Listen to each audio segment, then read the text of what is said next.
UP का CM जो UP के लिए कुछ नहीं कर पाया, बड़ी बड़ी होर्डिंग्स अपनी दिल्ली में लगा दी। इतनी बेशर्मी, वो जो पैसा हमारे टैक्स पेइंग का पैसा, हमारे मेहनत का पैसा आपने वहाँ पे वो लगा दिया होर्डिंग में। लोगों के घरों के माँ बाप मर गए, लोगों के बच्चे मर गए, वहाँ पे आप फेल हो गए। तो अभी तक हम बर्दाश्त करते रहे, आपका ये तमाशा देखते रहे कि आप चुनाव आएगा, वोट बैंक को बनाने के लिए दलितों के पैर धो के पिएंगे। जो आप विदेश नीति तो स्ट्रॉन्ग करने गए हो, देश में जो नीतियां बनाई है वो तो आपसे संभल नहीं रही। देश के अंदर तो सुरक्षा बेटियों को मिल नहीं रही। कॉल कर ले मोदी जी, जियो फ्री है ना। वैसे तो मोदी जी की जेबें भरते हैं, उनके एजेंट बन के बैठे हैं मोदी और अमित शाह।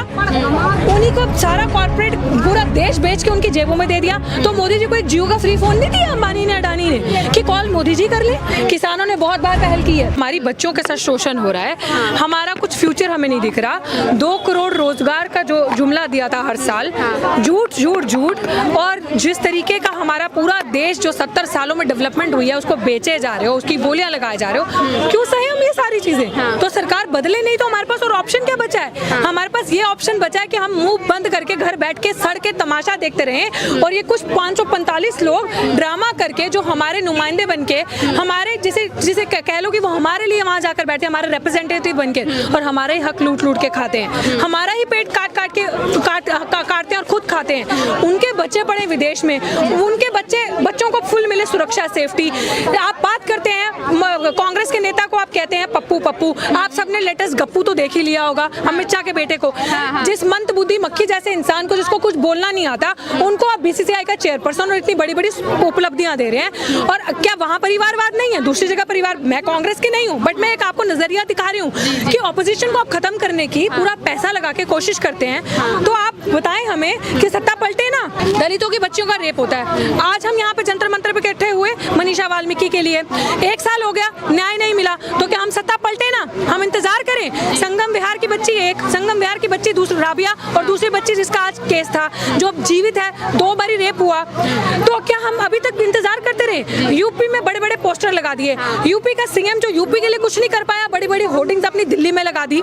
इतनी बेशर्मी, वो जो पैसा हमारे टैक्स पेइंग का पैसा, हमारे मेहनत का पैसा आपने वहाँ पे वो लगा दिया होर्डिंग में। आपने कोरोना में सब कुछ फेल कर दिया। लोगों के घरों के माँ बाप मर गए, लोगों के बच्चे मर गए, वहाँ पे आप फेल हो गए। तो अभी तक हम बर्दाश्त करते रहे, आपका ये तमाशा देखते रहे कि आप चुनाव आएगा, वोट बैंक को बनाने के लिए दलितों के पैर धो के पिएंगे, पैर धोएंगे, पिएंगे, आई डोंट नो क्या किया। दलितों की बस्तियों में जाकर खाना खाएंगे आप। तो मूर्ख कौन है? मूर्ख दोनों थे, मूर्खता दोनों तरह से। वो सबसे बड़े मूर्ख, और मूर्ख हमारे लोग ठगे जाते हैं, जिनका आके शोषण करते हैं ये लोग। 5 साल में एक बार ही आएंगे। हमने अधिकार यात्रा निकाली थी, हमने यही देखा यूपी में। अभी हमारी अधिकार यात्रा निकलने वाली है पूरे देश में, पंजाब में भी हम लोग जाएंगे। आपसे ये सारी चीजें तो बर्दाश्त नहीं होती कि आप लोगों को जब ठगते हैं 365 दिन में आप एक दिन उनके घर जाते हैं और 364 दिन बैठ के उनका शोषण करते हैं। तो बताओ हम क्यों ना करें, क्यों ना आवाज उठाएं, क्यों ना एकत्र के साथ आकर आवाज उठाएं और लड़ें। जी, लेकिन मोदी जी जो है कहते हैं कि काम नहीं करते। मोदी जी अभी विदेश यात्रा पे गए थे, विदेश नीति स्ट्रॉन्ग करने गए थे, बहुत स्ट्रॉन्ग विदेश नीति हुई।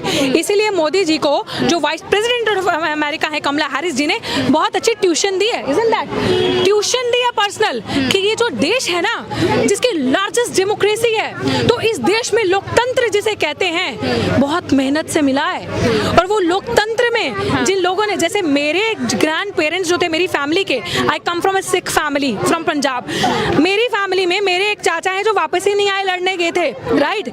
मेरी फैमिली में जिनका खून पसीना बहा है, मेरे ग्रैंडफादर आर्मी में थे, इंडियन आर्मी को सर्व किया है, देश को सर्व किया है, अपनी जान तक दे दी प्राणों की आहुति। तो आप मुझे बताएं कि उसको भूल के जो प्रधानमंत्री दिखावा करने के लिए विदेश में जाते हैं और वहां से बेइज्जती करवा के लेक्चर लेके आए हैं कि भाई उस डेमोक्रेसी को संभाल ले, जिसको बहुत मुश्किल से इस देश ने पाया है, लोकतंत्र बहुत मुश्किल से पाया है। वो उस देश के सिटीजन को पूरा अधिकार दे, उस लोकतंत्र का हर एक सिटीजन की आवाज सुन। तो इससे बड़ी बेइज्जती क्या होगी? जो आप विदेश नीति तो स्ट्रॉन्ग करने गए हो, देश में जो नीतियां बनाई है वो तो आपसे संभल नहीं रही। देश के अंदर तो सुरक्षा बेटियों को मिल नहीं रही। विधानसभा चुनाव नजदीक है, वहाँ पर अब 4.5 साल पूरे सीएम योगी के हुए थे, उन्होंने अपने भाषण में कहा है 4.5 लाख नौकरियां हमने दी हैं अपने 4.5 साल में। शिक्षा जो है बड़ी अच्छी हुई है, सबसे कम कोरोना के जो केस थे हमारे उत्तर प्रदेश में थे, मतलब उत्तर प्रदेश को बड़ी तो गंगा में जो लाशें बह रही थी वो किसकी थी? हमने कोई मूवी देख ली क्या, या कोई सपना देख लिया? प्रत्यक्ष को प्रमाण की आवश्यकता नहीं होती, सबने देखा है। वो जो गंगा के ऊपर लाशें तैर रही थी ना, वो योगी सरकार का फेलियर था। और जहाँ पे आप मैडम कवर करती हैं, प्रेस रिपोर्टर हैं, आपने ये तो कवर किया योगी जी ने कहा, फिर आपने ये कवर क्यों नहीं किया कि यूपी में हमने पिछले महीने अधिकार यात्रा निकाली और हमने उन प्रोटेस्टर्स को ज्वाइन किया वहां जाकर, जहाँ पे लोग बैठे थे अपनी नौकरी के लिए, बेरोजगार लोग। 69 शिक्षक जो थे अभी अपनी नौकरियों के लिए लड़ाई कर रहे थे, तो वहां पे 60,000 लोगों को तो आप नौकरी दे नहीं पा रहे, और आप कर रहे हैं हमने लाखों लोगों को रोजगार दे दिया। शर्म आनी चाहिए। ये सरकार ऊपर से लेके नीचे तक, पैर के अंगूठे तक, सिर के बाल से लेके झूठ से भरी हुई है। कोई डेवलपमेंट नहीं है, सब बकवास है। New India, make in India का जुमला झूठ। बोलो ना इनको कि दे दो, जो बार बार हम तो थक भी गए अब इन बातों पे बात करते। मिले आपको 15 लाख मैडम, अगर आपको 15 लाख मिले होते। अभी 200 की भी बात भी की है, जो नेट रिचार्ज वगैरह। वही मैं कह रही हूँ, नेट रिचार्ज की क्या बात करिए, 200 रुपए डालेंगे अकाउंट में। 200 रुपए डालेंगे नेट रिचार्ज, बेड़ा गर्क हो जाएगा आपका। मैं कहती हूँ अगर 200 रुपए डाल के, तो वो यही तो चाहते हैं कि जैसे अंबानी का जियो दंदनादन आया ना मुफ्त, क्योंकि उसके बाद इन्वेस्टमेंट थी, उसने 2 साल 5 साल जितनी भी इन्वेस्टमेंट करी, घर घर में मोबाइल दे दिया। वो माएँ जिनको मोबाइल चलाना नहीं आता था, उन सारी माँ बहन बेटियों को, हमारी बेबे जो थी बुजुर्ग, उनको मोबाइल चलाना आ गए। तो उन्होंने क्या किया, मोबाइल चला के पूरा डेटा, पूरा युवा को एक लाइन पे जिस पे चल रहा था उसको सब भड़का के मोबाइल में चला दिया। मैं नहीं कहती सोशल मीडिया यूज मत करें, लेकिन आपने लाइन से हटाकर उसको गलत रास्ते में डाल दिया। जहाँ पे उसके अंदर इतनी सारी काबिलियत थी, वो कुछ कर सकता था लाइफ में, जानबूझ के उस युवा को ठगा, उस युवा को गुड फॉर नथिंग छोड़ दिया। उस युवा, हमारे युवा हमारे फ्यूचर के साथ ऐसे खेल दिया ताकि हमारे अंदर सवाल डिजिटल भारत बना रहे थे। एग्जैक्टली, डिजिटल भारत की बेड़ा गर्क बता रही हूँ, जो हमारे युवा का किया है, सारी चीजें खत्म कर दी, धरे के धरे रख दिया उनको। तो उसके बाद वही, अब जब आपके जियो 500 रुपए हर महीने आपकी जेब से लेकर जाता है ना, तो उसको वही वैसे ही 200 रुपया आपका कांड करेगा, कल्याण करेगा आने वाले टाइम पे।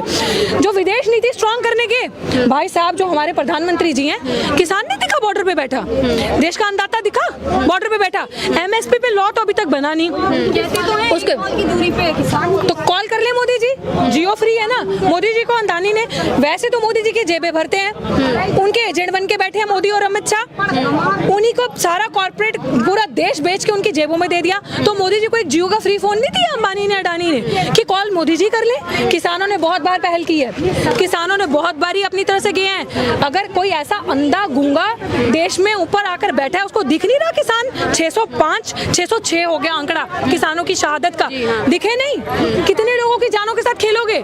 इनके हाथ और पैर ना खून से भरे हैं। इस देश के जो जिस तरीके से इंडियन आर्मी पे अटैक्स होना, या टुच्चा सा देश पाकिस्तान हम लोगों को बांग्लादेश देश जैसे धमकी देते हैं, चीन जो इंट्रूजन कर जाता है अंदर, उनके सामने तो आप विफल नहीं है, वहां तो आप फेल हो जाते हैं। बड़ी बड़ी बातें करते हैं नीतियों को स्ट्रॉन्ग करने की, पहले अपने देश को मजबूत कीजिए, देश के युवा को, वॉइस ऑफ डिसेंट को किल मत कीजिए, लोकतंत्र जो है उसको मजबूत कीजिए, खत्म नहीं कीजिए, मीडिया को मजबूत कीजिए। मीडिया जो चील कौओं की तरह मोदी मोदी मोदी करता रहता है, उस मीडिया को फ्री छोड़िए।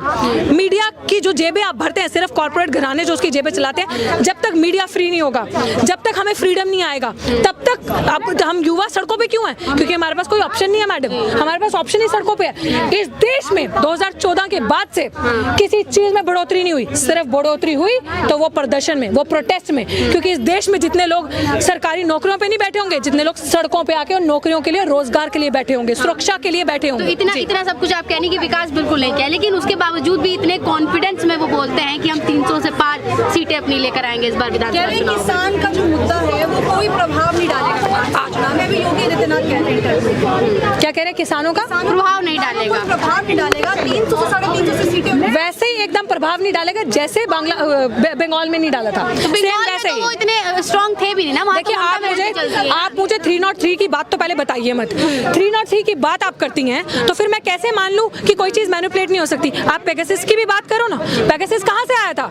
अगर आप पेगासस जैसे सॉफ्टवेयर को मैनिपुलेट करके ऑपोजिशन के ऊपर अटैक कर सकते हैं, तो आप ईवीएम को मैनिपुलेट करके 303 क्या 545 सीटें भी ला सकते हैं अपनी। तो ये बहकावा तो हम दिखाएं चाहिए ना। और अभी वकील साहब हमारे साथ खड़े हैं जो इसको आप तो सिर्फ ये कहना चाहते हैं एकदम जी। किसानों की मैम। किसी भी बात से योगी जी को और मोदी जी को और अमित शाह जी को बिल्कुल फर्क नहीं पड़ता।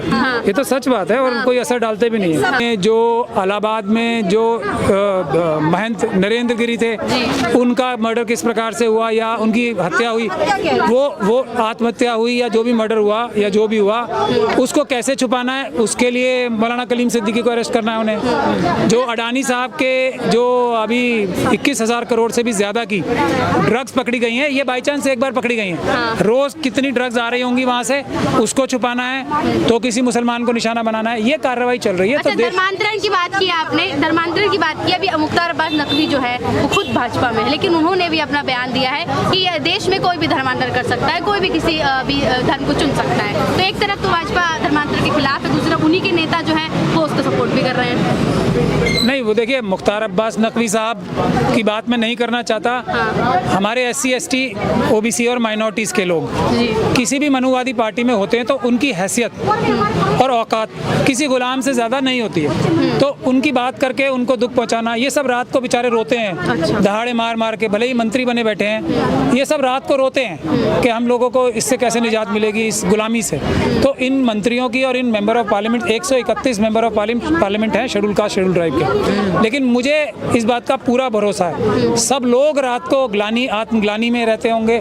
दिन में तो कितना भी अच्छी सब आपको हंसी खुशी की शक्लें मिल जाएं, रात को सब रोते हैं। रात को बाबा साहब को याद कर करके रोते हैं कि उन्होंने हमें मेंबर ऑफ पार्लियामेंट भी बनवा दिया, लेकिन हम सब लोग आज भी इतने ताकतवर नहीं हुए कि अपने लोगों के साथ कुछ न्याय दिलवा